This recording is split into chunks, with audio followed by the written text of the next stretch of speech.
آخر کے اندر میں آپ کو ایک ایسی اللہ کی نعمت سے روشناس کرانا چاہتا ہوں جس کو بزرگوں نے لکھا ہے کہ یہ دعا ایسی ہے، اس کو کبریت احمر کہتے ہیں۔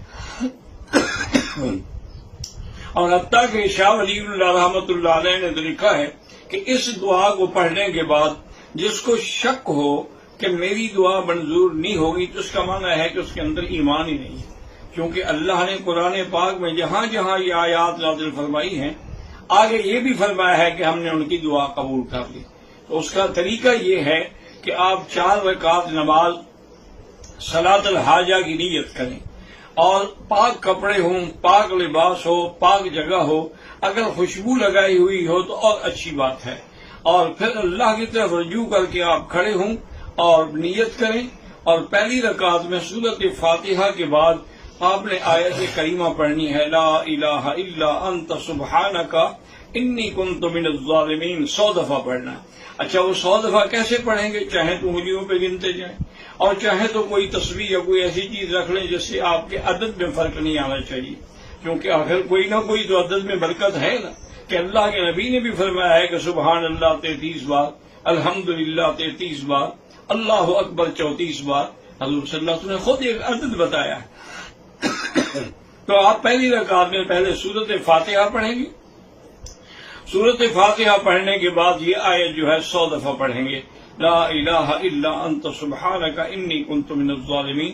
پھر آپ رکوع سجدہ کریں گے، پھر دوسری رکعت میں کھڑے ہوں گے، اس میں بھی آپ سورۃ فاتحہ پڑھنے کے بعد جب آپ سورۃ فاتحہ پڑھ لیں تو پھر 100 دفعہ پڑھیں گے وہ دعا سیدنا ایوب، رب انی مسنی الضر وانت ارحم الراحمین، رب انی مسنی الضر وانت ارحم الراحمین، یہ بھی 100 دفعہ آپ پڑھیں گے۔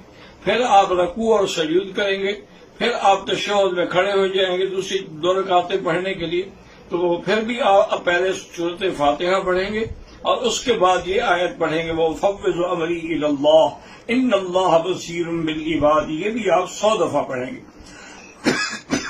پھر آپ چوتھی رکعت میں آ جائیں گے، چوتھی رکعت میں بھی سورۃ فاتحہ پڑھنے کے بعد آپ 100 دفعہ جو ہے پڑھیں گے، حسبنا اللہ ونعم الوکیل، حسبنا اللہ ونعم الوکیل۔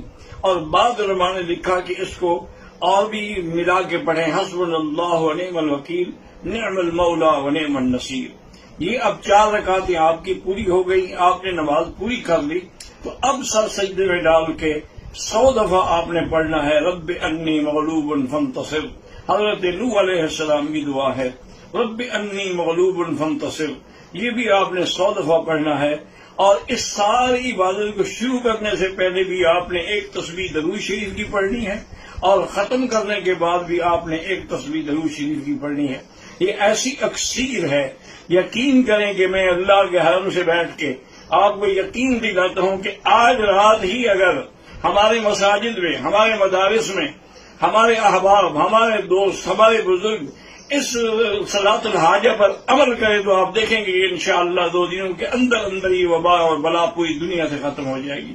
اللہ تبارک و تعالیٰ اس عذاب کو اٹھا لیں گے، کیونکہ ہمیں اللہ کے قرآن پہ یقین ہے، اللہ تعالیٰ کے قرآن کی آیات پہ یقین ہے، اور اللہ سے مانگنے پہ یقین ہے، اور یہی اصل میں دین ہے کہ اس سے مانگے اور اس کے غیر سے نہ مانگے۔ اللہ سے مانگنا اور غیر سے نہ مانگنا یہی ایمان ہے اور یہی توحید ہے۔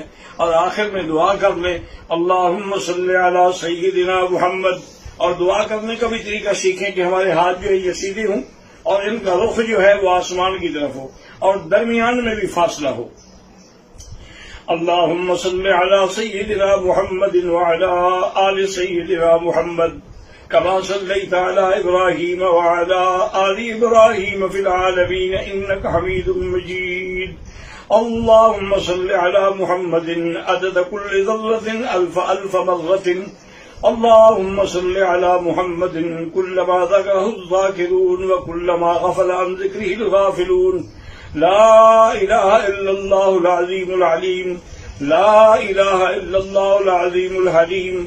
لا إله إلا الله رب العرش العظيم. لا إله إلا الله رب السماوات ورب الأرض ورب العرش الكريم. اللهم إنا نسألك موجبات رحمتك وعزائم مغفرتك والسلامة عن كل إثم والغنيمة عن كل بر اللهم لا تدع لنا ذنبا إلا غفرته ولا هما إلا فرجته ولا عيبا إلا سترته ولا كربا إلا نفسته ولا ضالا إلا هديته ولا فسادا إلا أصلحته ولا مريضا إلا شافيته ولا ميتا إلا رحمته ولا حيا إلا هديته ولا حاجة من حوائج الدنيا والآخرة إلا قضيتها ويسرتها يا أرحم الراحمين يا أرحم الراحمين يا أكرم الأكرمين يا أجود الأجودين. آپ کا حکم ہے کہ مجھ سے مانگو. اگر آپ نے بھی ہماری فریاد نہ سنی تو ہم کہاں جائیں گے؟ تانا دیں گے بت کے مسلم کا خدا کوئی نہیں. یا اللہ ہماری فریادیں سن لے، یا اللہ ہماری فریاد سن لے. آج تیری امت، آج تیرے بندے قید ہیں، ان کے راستے بند ہیں، ان کے ارزاق بند ہیں. یا اللہ ہم کسی امتحان کے قابل نہیں، اپنی رحمت کے ساتھ ساری مشکلات حل فرما دے.